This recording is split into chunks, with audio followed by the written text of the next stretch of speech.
Channel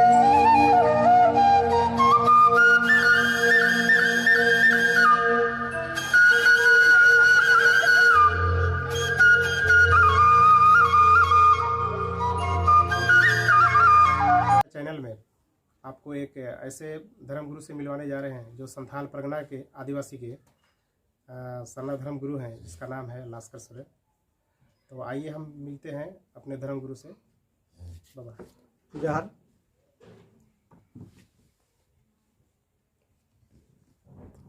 बैठे, अपना परिचय दीजिए। मैं राम लश्कर सोरेन संथाल परगना के आदिवासी सरना धर्मगुरु हैं। अभी जन्म से लेकर मृत्यु तक जो भी समाज की रीति रिवाज हम लोगों के बीच में किताब से लेकर नहीं मौखिक से चलते आ रहा है, उन सारी बातों को लोगों को जन्म से कर्मकांड तक के लिए लोगों को बीच बीच में अवगत करा करके जहाँ तक धर्म की बातें हैं प्रचार प्रसार करते हैं। बाबा, आपसे पहला सवाल मेरा ये है कि आदिवासी हिंदू कैसे नहीं है? हमारे जन्म में मरण में हिंदुओं से क्या समानता है, क्या फर्क है? पहले आप जन्म के बारे में बताइए। जन्म होता है हमारे समाज में तो लोग क्या करते हैं? जन्म में हम लोग संथाल आदिवासी से कई हैं, हम लोग नीमदाप मड़े करते हैं। बिल्कुल। नीम के पत्ते को माड़ में मिला करके नीमदाप मड़े करते हैं। उसके बाद छठियारी करते हैं। चर छूत कह करके हम लोगों ने छूत कर्म को मिटाते हैं। बिल्कुल। उसके बाद शादीशुदा करने के बाद जब मृत्यु प्राण हम लोगों का जो आदिवासी का धर्म है,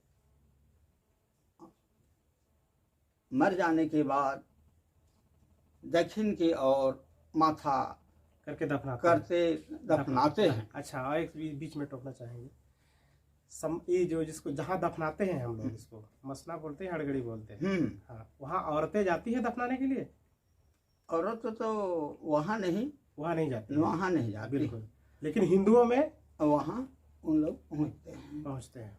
चलिए, दूसरा सवाल मेरा ये है कि हम लोग बरसों से सरना धर्म कह रहे हैं,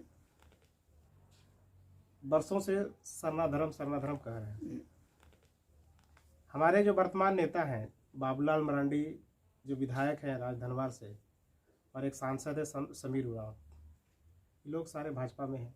ये लोग को कहना है कि आदिवासी जन्म से एक है और सरना सनातन एक है। मैं आपसे ये जानना चाहूँगा कि सरना सनातन कैसे एक है? सरना और सनातन तो बहुत अंतर है। सुनने में लोगों ने जो अपने अपने विचार से रखते हैं, लेकिन सरना अलग है और सनातन एक अलग है। तो यही सरना तो आदिवासी के लिए है और सनातन हिंदुओं के लिए। बिल्कुल। तो दूसरी बात है, बच्चे जब जिनका पैदा नहीं हो पाता है, यानी उत्पन्न जिनके मने ना पुत्री जिसको कहा जाए, जी, तो पुष्पुत्र कहकर बोंगा ताला संथाली में हम लोग कहा करते हैं बोंगा ताला। जी। वह बोंगा ताला सिर्फ आदिवासी में जो मान लीजिए 3 भाई हैं, एक भाई बोंगा ताला उन्हें पुष्पुत्र रखते हैं। इनकी जमीन इनको मिल जाता है कि पुत्र के जैसे, और बकिया भाई की जमीन नहीं मिलता है, और हिंदुओं में सबकों के लिए मिलता है। फर्क है। यही हमारी संस्कृति में समानता है। अगला सवाल आपसे जानना चाहेंगे कि भारत में कुल आदिवासी का आबादी 15 करोड़ आसपास है। अभी तक हम लोग को अपना धर्म कोड नहीं मिला है, जिसकी वजह से हम लोग को पहचान नहीं मिला है। हमारे युवा पीढ़ी को आप क्या संदेश देना चाहते हैं कि हम लड़ाई किस तरह से लड़े, किस तरह से यह हक के लिए हम लोग आगे बढ़े? इसके बारे में आपका क्या ख्याल है? अभी हमारी युवा पीढ़ी है, इसको सरना कोड मिलना चाहिए। सरना कोड तो पहले शुरू से ही मिलना चाहिए था, लेकिन किस तरह का नहीं मिला यह हम लोग के दुर्भाग्य है। मिल जाना चाहिए था, क्योंकि सबका पहचान अलग अलग मिलते आया है और इतना संख्या होने के बावजूद हम लोगों को नहीं मिला है।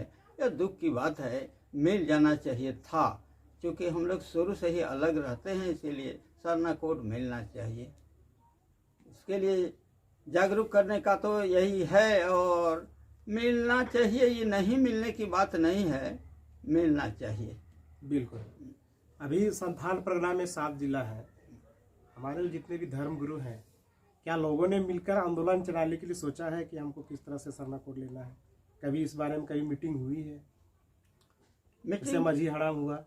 मीटिंग तो वैसे लोगों को पहले जागरूक उस तरह नहीं था, समझते थे कि हम लोग धर्म मनाते हैं, शायद कोड से परिचित नहीं था। कोड से परिचित है, कोड पर धर्म है तो पूजा पाठ करते तो धर्म तो है ये है। काहे कि आदिवासी ऐसे प्राकृतिक पूजा है। पूजा रखें, प्राकृतिक पूजा तो शुरू से है, और नहीं जानता है कि कोड कहाँ, कोड में क्या क्या कैसे है, तो इसलिए को ध्यान नहीं था। अब तो जगह जगह सभी मंझियाराम कहता है कोड होना जरूरी है। कोर्ट कचहरी में दफा लगने के बाद दहेज का भी अभी बहुत चलन है, लेकिन आदिवासी में दहेज का तो नहीं है, और बहुतों दहेज में लोग फंसा हुआ है। इसलिए लोग अवगत हो गया कि हम लोग का धर्म कोड मिलना बहुत जरूरी है। अच्छा, हमारे आदिवासी में क्या हम लोग लड़कियों को जमीन जायदाद में हिस्सा देते हैं? लड़की का तो ऐसे आदिवासी में हिस्सा नहीं देते हैं हम लोग। जो लड़का का सम्मान है तो वह हम लोग वो अधिकार नहीं देते हैं। वैसे देते हैं जिनका नहीं है, वह मंझियाराम से लेकर अनुमति लेकर के वह हम लोग देते हैं। वैसे अधिकार में नहीं, सम्मान रूप में हम लोग देते हैं। जिसको क्या बोलते हैं, ये राजी खुशी। लेकिन पूर्ण रूप से हिस्सा उसको नहीं, हिस्सा नहीं, अधिकार के रूप पर नहीं, अधिकार, मान सम्मान। हमारे समाज में जो शादी ब्याह भी हो रहा है, दहेज का प्रचलन है। आदिवासी हिंदुओं में लिया जाता है दहेज। क्या हमारा समाज भी दहेज ले रहा है आजकल? नहीं, दहेज तो आज तक नहीं ले रहा है, और दहेज का प्रथा लेना भी नहीं चाहिए, और शुरू से भी दहेज का नाम भी नहीं है दहेज में। दूसरी बात है, हिंदू में लड़का को देखने के लिए जाते हैं पहले, और आदिवासी में लड़की को देखने के लिए जाते हैं। पहले लड़कियों को देखने जाते हैं। हाँ, लड़के। ये समानताएं हैं हमारी संस्कृति में। हमारा ये असमानता है हमारी संस्कृति में। हिंदू लोग पहले लड़कों को देखने जाता है, आदिवासी लड़कियों को देखने जाता है। इसमें स्पष्ट हो चुका है कि हमारी सभ्यता औरों से अलग है। अभी वर्तमान में जो हालात हैं, आदिवासी धर्म कोड के लड़ाई लड़ा जा रहा है, इसके लिए हेमंत सोरेन विधानसभा में एक विशेष बिल लाकर लोकसभा भेजा है।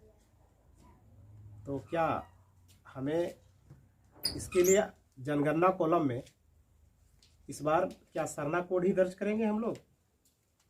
अभी तो सरना कोड ही दर्ज करना चाहिए, क्योंकि पारित है तो सरना कोड, तो पारित है तो सरना कोड ही दर्ज होना चाहिए।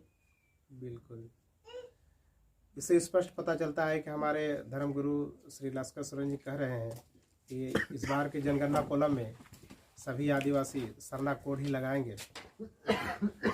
और देश के आदिवासियों से भी मैं गुजारिश करूंगा कि इस बार की जो जनगणना होगी 2021 में, उसमें सभी आदिवासी धर्म कोड में सरना कोड ही लिखे, जिससे हमें आगे की लड़ाई लड़ी जा सके, हमारी संस्कृति में एकता आ सके, हमारी सभ्यता को बचाया जा सकेगा। आज का भेंट वार्ता में हम मेहमान थे श्री लस्कर सोरेन जी।